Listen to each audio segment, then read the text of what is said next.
Hello guys, welcome back to my channel JP future point and ज्योति।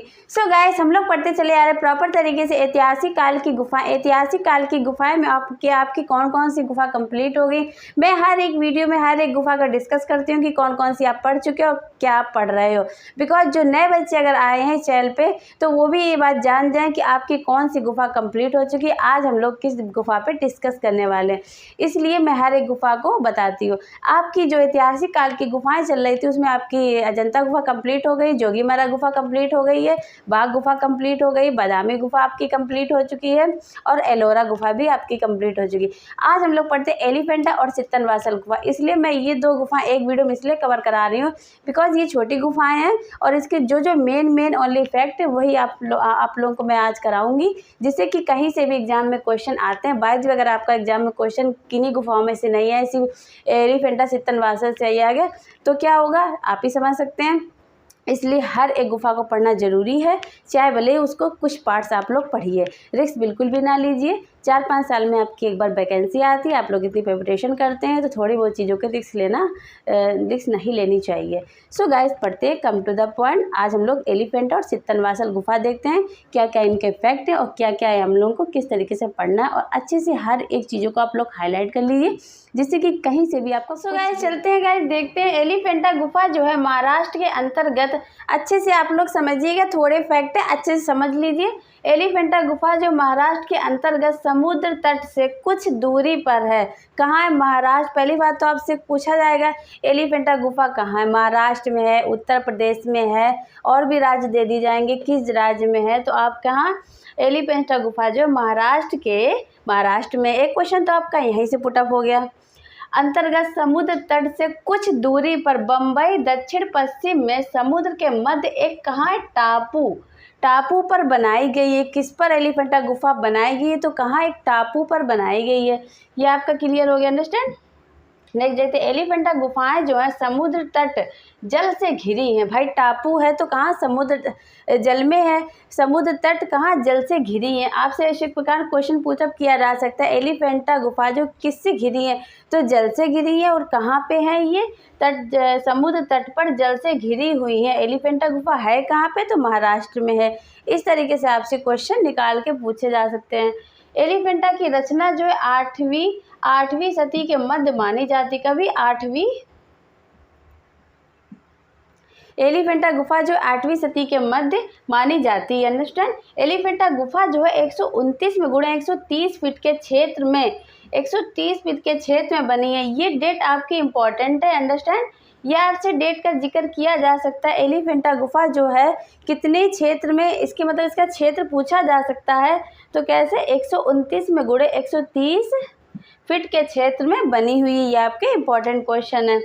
एलिफेंटा की प्रसिद्ध मूर्ति कौन सी है? भाई देख लेते हैं, भगवान शिव की है। किसकी है? भगवान शिव की। एलिफेंटा में किसकी प्रसिद्ध मूर्ति है? तो भगवान शिव की प्रसिद्ध मूर्ति है, अंडरस्टैंड। जिसे त्रिमूर्ति, ये भी आपका इम्पोर्टेंट है, जिसे त्रिमूर्ति के नाम से जानते हैं। देखिए, एक क्वेश्चन आपका यहाँ से हो गया, किसकी मूर्ति है? शिव की है। और इसको एलिफेंटा गुफा में जो शिव की मूर्ति है उसको किस नाम से जानते हैं? तो किससे? जिसे त्रिमूर्ति के नाम से जानते हैं। त्रिमूर्ति मूर्ति किस गुफा में पाई जाती है? तो किस में पाई जाती है? एलिफेंटा गुफा में पाई जाती है। इस तरीके से भी क्वेश्चन पूछा जा सकता है। यह अन्य प्रतिमा पंच परमेश्वर की है। क्या अन्य जो इसकी प्रतिमा पंच परमेश्वर की है? आपसे इस क्वेश्चन से आपसे देखिए 2-3 क्वेश्चन डिफाइंड हो रहा है, तो आप इसको अच्छे से हाईलाइट कर लीजिए। एलिफेंटा गुफा पूर्व मध्यकाल में ये गुफाएं चालुक्य के अधीनस्थ और मौर्यों के अधीन थी। कहाँ थी? चालुक्य के अधीनस्थ और मौर्यों के अधीन थी। कौन सी गुफाएं थी? एलिफेंटा की पूर्व गुफाएं। एलिफेंटा गुफा पूर्व मध्यकाल में, अंडरस्टैंड। ये देखिए, पूर्व मध्यकाल में दिया गया है, इसको अच्छे से ध्यान दीजिएगा बात को। एलिफेंटा गुफा पूर्व मध्यकाल में ये गुफाएं चालुक्य के अधीन और मौर्यों के अधीन थी, अंडरस्टैंड। चलिए, अधीनस्थ और मौर्यों के अधीन थी। एलिफेंटा गुफा का नाम क्या था? भाई देखिए, पुरी था या राजापुरी था, धारापुरी था, धर्मपुरी था। एलिफेंटा का नाम पुरी या राजापुरी, धारापुरी, धर्मपुरी, ये सारे एलिफेंटा गुफा के नाम थे। एक बार आप इसका स्क्रीनशॉट लेते रहिए। मैं आपका इसका एक बार रिवीजन करा दूँ जिससे आपको स्क्रीनशॉट भी ले लेंगे और आपको यहीं क्लास में ही मैंने आपसे कई बार ये चीज़ बोली, अगर आप क्लास में 75% की तैयारी 75% अगर आप एक बार में देख के याद कर सकते हैं तो आपकी जो जितनी भी आपकी तैयारी कर रहे हैं वो बिल्कुल परफेक्ट है। अगर आप ये सोच रहे हैं, अगर आप जॉब की तैयारी कर रहे हैं और आप ये सोच रहे हैं वीडियो आ गई, चैनल तो सब्सक्राइब है ही और मैं वो वीडियो मुझको बार बार मैं देख लूँगी, प्लेलिस्ट से देख लूँगी। जो बच्चे प्रॉपर बैठे उसको याद ही कर रहे हैं, उसका वीडियो का इंतज़ार करें कि हमें ये क्लास मिले, मैं उसको पढूँ, तो आप किन बच्चों से पीछे हो रहे हैं? उन बच्चों से पीछे हो रहे हैं जो प्रॉपर प्रेजेंट है। और आपका कंपटीशन किन के साथ है? उन्हीं बच्चों के साथ है, उन्हीं बच्चों के साथ आपका कंपटीशन भी है। भाई आप सोच रहे हैं हम बाद में देखेंगे, अंडरस्टैंड? चलिए आपका बाद में हो गया, फिर उसके बाद आपकी दूसरी क्लास आ गई, फिर आपने वो क्लास देख ली कि वो पीछे वाली पीछे रह गई, फिर आप पीछे वाली देखेंगे कि आप तीसरे दिन की क्लास देखेंगे। तो इसलिए जब भी आपको कोई क्लास मिले, किसी चीज़ की भी आप तैयारी करो, जरूरी नहीं आप इसी की तैयारी करो, किसी चीज़ की भी अगर आप तैयारी कर रहे हैं तो जब वो चीज़ कंटेंट मिले उसको माइंड में सेट कर लीजिए और इस तरीके से उसको गहराई से पढ़िए कि आपके दिमाग में सेट हो जाए। ज़रूरी नहीं है कि आप 10 घंटे पढ़िए या फिर 5 घंटे पढ़िए, 5 मिनट अगर आप पढ़ते हैं, 5 मिनट में भी आपका कुछ चीज़ें ऐसी होती है, अगर आप ध्यान मेडिटेशन करके पढ़ते हैं तो 5 मिनट में आपकी 3 मिनट की चीज़ें आपके माइंड में सेट हो जानी चाहिए। ये होती है स्मार्ट तरीके की तैयारी। करना सीखिए, कम टाइम में ज़्यादा चीज़ें गेन करने की हैबिट डालिए, कम टाइम में ज़्यादा चीज़ें स्कोर करने की मतलब स्कोर करिए, दिमाग में उतार लीजिए वो चीज़। इस तरीके से आप पढ़िए। मैं इसलिए हर एक क्लास में थोड़ा सा मोटिवेट कर देती हूँ आपको, जिससे कि जो बच्चे अभी भी सो रहे हैं वो भी बच्चे उठ जाएं, बिकॉज़ आपके जो ये पेपर हैं ज़्यादा डिले नहीं होंगे। मैंने आपको एक वीडियो बना के पहले मैं डाल चुकी हूँ, अक्टूबर की लास्ट वीक या नवंबर की फर्स्ट वीक में आपके एग्ज़ाम की डेट क्लियर हो सकती है। मैं ये नहीं कह रही एग्ज़ाम हो जाए, क्लियर हो जाएगी। डेट क्लियर होने के बाद सिर्फ आपको क्या करना है, सिर्फ प्रैक्टिस सेट लगाना है। डेट आपकी क्लियर होगी तब आपको चैप्टर नहीं पढ़ना है, चैप्टर आपके माइंड में कहीं भी नहीं सेट होने वाला है, क्योंकि आप पैनिक हो चुके होंगे, पेपर आने वाले हैं, अब क्या क्या पढ़ना है, क्या क्या पढ़ लें, क्या पढ़ लें शॉर्टली, क्या छोड़ दें।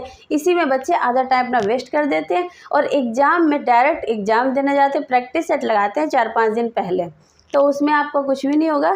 बहुत से बच्चे 2-2, 3-3 साल तैयारी करते हैं। और जो बच्चे जो इसके पहले जो भर्ती आई थी उसमें जो बच्चे रह गए हैं, आप समझिए अगर आप फ्रेशर हैं तो जो बच्चे उसमें रह गए, 1, 2, 5 नंबर से रह गए, वो बच्चे पूरी तरह से प्रिपेयर हैं। वो बच्चे ओनली प्रैक्टिस सेट ही लगाएंगे, बाकी कुछ नहीं उनको करना है, सारा उनका कंप्लीट है, सिलेबस वाइज सिलेबस और सब उनका रटा है। अब ये समझ लीजिए कंपटीशन कितना टफ है। सीटें तो आपको पता ही कितनी कम है, कंपटीशन बहुत ही टफ है। तो इसलिए अभी भी आप सोइए ना, और बिल्कुल भी ये न्यूज़ ना देखिए कि पेपर कब आएंगे, पेपर कब होंगे, कब नोटिस जारी हो रही है, हमको 60 दिन मिल जाएंगे या 50 दिन मिलेंगे। बहुत से बच्चे मतलब कंप्लेन कर रहे हैं कि सर दिसंबर में पेपर कराना, बहुत सी न्यूज़ में आपने देखा होगा दिसंबर में पेपर कराना। मेरे भी व्हाट्सअप नंबर पे बहुत से मैसेज आते हैं मैम पेपर कब होंगे, तो आप लोग पेपर पे ही फोकस करते रहिए, कब होंगे।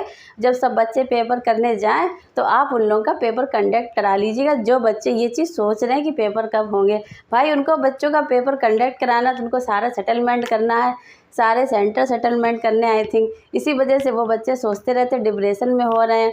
तो इसलिए आप ये सब सोचना बंद करिए और अपनी तैयारी सिर्फ करिए। जब भी पेपर होंगे तो आपको एक नहीं 50 यूट्यूब चैनल से पता चल जाएगा कि आपके पेपर एटलीस्ट होंगे कब। सो गाइज अपनी तैयारी पे फोकस दीजिए, मेरा समझाने का एक यही उद्देश्य था। अच्छे से आप लोग पढ़ते रहिए, करना बहुत ही ज़रूरी था, जिससे कि बहुत से बच्चे सो चुके हों तो वो उठ जाएँ। चलिए, एलिफेंटा गुफा महाराष्ट्र के अंतर्गत समुद्र तट से कुछ दूरी पर बम्बई दक्षिण पश्चिम में समुद्र के मध्य एक टापू पर बनाई गई। अंडरस्टैंड? एलिफेंटा गुफा समुद्र तट जल से घिरी हुई है। एलिफेंटा की रचना जो 8वीं सदी के मध्य मानी जाती है। एलिफेंटा गुफा जो 129 में गुणे 130 फीट के क्षेत्र में बनी हुई है। एलिफेंटा की प्रसिद्ध मूर्ति जो कौन सी है, भगवान शिव की है, जिसे त्रिमूर्ति के नाम से जानते हैं। यह अन्य प्रतिमा पंच परमेश्वर की है। एलिफेंटा गुफा पूर्व मध्यकाल में है। ये गुफाएं चाणक्य के अधीनस्थ और मौर्य के अधीन थी। अंडरस्टैंड? चलिए ये हो गया। एलिफेंटा गुफा का नाम जो है पुरी है, राजापुरी, धारापुरी, धर्मपुरी था, ये सारे गुफाओं के नाम थे। आई होप आप लोग ने स्क्रीनशॉट ले ही लिया होगा और सारे बातें जो मैंने अभी आज क्लास में डिस्कस की हैं वो भी समझ चुके होंगे। एलिफेंटा से कुछ पॉइंट्स देख के हम लोग चलते हैं जो है सित्तनवासल गुफा। तो गाइस देखते हैं एलिफेंटा गुफा को जो है पुर्तगालियों के द्वारा खोजा गया। किसके द्वारा खोजा गया? एलिफेंटा गुफा को पुर्तगालियों के द्वारा खोजा गया। आपसे क्वेश्चन पुटअप किया जा सकता है, एलिफेंटा गुफा किसने खोजी, किसके द्वारा खोजी गई? तो एलिफेंटा गुफा पुर्तगालियों के द्वारा खोजा गया। अंडरस्टैंड? खोजी गई या खोजा गया?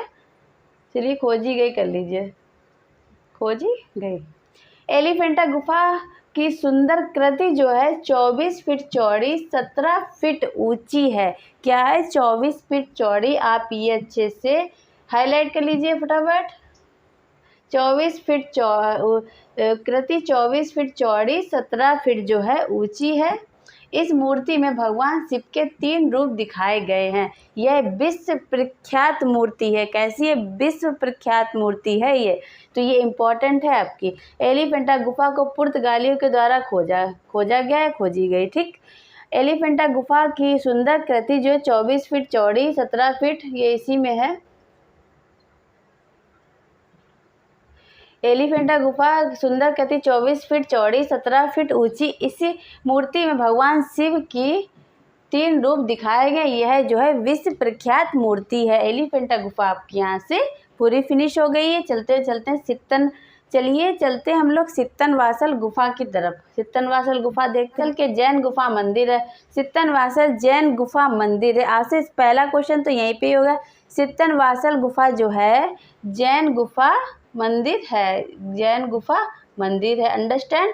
तमिलनाडु के तंजौर जिले के अंतर्गत है। किसके अंतर्गत? तमिलनाडु के तंजौर जिले के अंतर्गत है। तंजौर जिले के अंतर्गत किसके? तमिलनाडु के तंजौर। आपसे पूछा जा सकता है, जिला भी आपसे पूछा जा सकता है, किस जगह पे, ये भी आपसे पूछा जा सकता है। जरूरी नहीं कि पूरा क्वेश्चन ऐसे उठा के दे दे आपको। जब ऑप्शनल के जब पेपर होते हैं, ऑप्शनल के पेपर में हर एक पॉइंट से ही क्वेश्चन उठा के आपसे पुटअप किया जा सकता है। जैन गुफा मंदिर तमिलनाडु के तंजौर जिले के, जिला आपने जान लिया। अंडरस्टैंड? और जैन गुफा मंदिर और कहाँ है मंदिर? तमिलनाडु के तंजौर जिले के अंतर्गत है, ये भी आपने जान ली। कौन सी? सित्तनवासल गुफा, जैन गुफा, ये भी समझ गए। अब पदुकोट्टा नाम स्थान में उत्तर पश्चिम 16 किमी पर स्थित है। कहाँ? उत्तर पश्चिम 16 किमी पर स्थित है। ये हो गया। यह कावेरी नदी पास है। सित्तनवासल गुफा किस नदी के पास है? तो कावेरी नदी के पास है। आपसे नदी भी पूछी जा सकती है, ये कौन सी? कावेरी नदी। तो आपसे इस क्वेश्चन से आपके आई थिंक कई क्वेश्चन आपसे बन रहे हैं, तो ये आपका हो गया इम्पॉर्टेंट क्वेश्चन। चलिए नेक्स्ट देखते हैं। सित्तनवासल को खोजने का श्रेय जो है फ्रांसीसी विद्वान द्रुविल को प्राप्त है। सित्तनवासल का खोजने का जो श्रेय है फ्रांसीसी विद्वान द्रुविल को प्राप्त है। अंडरस्टैंड? सित्तनवासल गुफाएं को सबसे पहले T.N. गोपीनाथ ने देखा। किसने देखा था सबसे पहले सित्तनवासल गुफा को? T.N. गोपीनाथ ने देखा था। आपसे क्वेश्चन पुटअप किया जा सकता। T.N. गोपीनाथ किस गुफा के अंदर आते हैं? तो किस में आते हैं? सित्तनवासल गुफा के अंदर T.N. गोपीनाथ हैं। इन्होंने इनका मतलब क्या प्रमुख कार्य था? इन्होंने सित्तनवासल गुफा को सबसे पहले देखा था। आपसे क्वेश्चन ऐसे भी घुमा सकता है। चलिए, यह गुफाएं पल्लव काल का श्रेष्ठ उदाहरण है। क्या? पल्लव काल का जो है श्रेष्ठ उदाहरण है। सित्तनवासल गुफा पल्लव काल का श्रेष्ठ उदाहरण। फटाफट आप इसका स्क्रीनशॉट लीजिए। चलिए एक बार फटाफट जो है एक बार रिवीजन कर लेते हैं। एलिफेंटा तो आपका पूरा हो ही गया।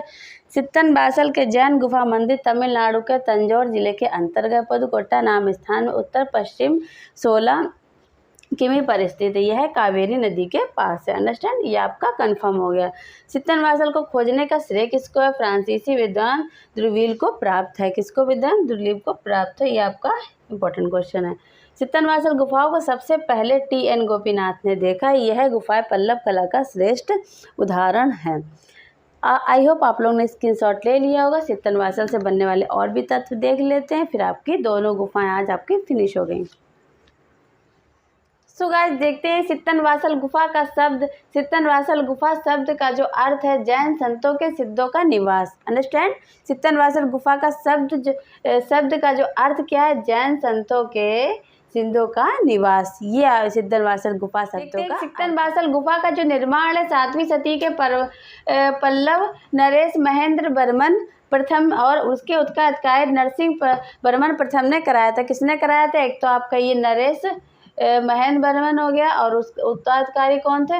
नरसिंह वर्मन प्रथम ने करवाया था। ये आपके 2 क्वेश्चन यहाँ से पुटअप किए जा सकते हैं। 2 आपके कौन हो गए? नरेश महेंद्र वर्मन हो गए और इधर नरसिंह वर्मन प्रथम ने कराया था। अंडरस्टैंड। सिद्धनवासल गुफा का चित्रण और देख लेते। सिद्धनवासल गुफा में क्या क्या चित्र पाए गए, चलिए देखते हैं। नृत्य करती अप्सराओं के लोक विस्तृत चित्र हैं। क्या आपके है? नृत्य करती अप्सराओं के लोक विस्तृत चित्र हैं। राजा रानी का चित्र है। कमल से भरा एक सरोवर, देखिए कमल से भरा एक सरोवर जिसमें जल, पशु व पक्षी भी दिखाए गए हैं तथा कुछ दिव्य पुरुषों को फूल तोड़ते हुए बनाया गया। यह चित्र छत पर बना है। कहाँ बना है? यह चित्र जो है छत पर बना है। ये आपके चित्र अलग अलग करके भी पूछे जा सकते हैं। देखिए फिर से एक बार रिपीट कर लीजिए अच्छे से। कमल से भरा एक सरोवर, ओके, जिसमें जल, पशु व पक्षी भी दिखाए गए। किसमें? कमल से भरा सरोवर में जल, पशु, पक्षी भी दिखाए गए हैं। अंडरस्टैंड। ये चित्र है तथा कुछ दिव्य पुरुषों को फूल तोड़ते हुए बनाया गया। जो दिव्य पुरुष हैं कुछ उनको फूल तोड़ते हुए बनाया गया। ये आपका एक अलग हो गया चित्र। अंडरस्टैंड। यह चित्र कहाँ बने हैं? छत पर बने हैं। आपसे पूछा था फूल तोड़ते हुए बनाए गए चित्र जो है कहाँ बने? छत पर बने हैं। किस गुफा में? सिद्धनवासल गुफा में। अंडरस्टैंड।